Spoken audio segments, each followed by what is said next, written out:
मेरो स्वर्ग भनेकै तिम्रो काख खुसी फुल्छ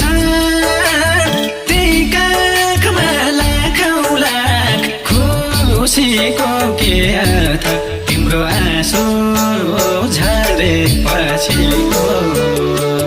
हेर्दै तिम्रो आँखामा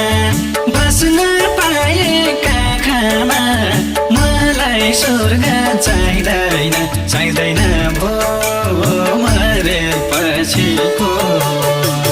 हेर्दै तिम्रो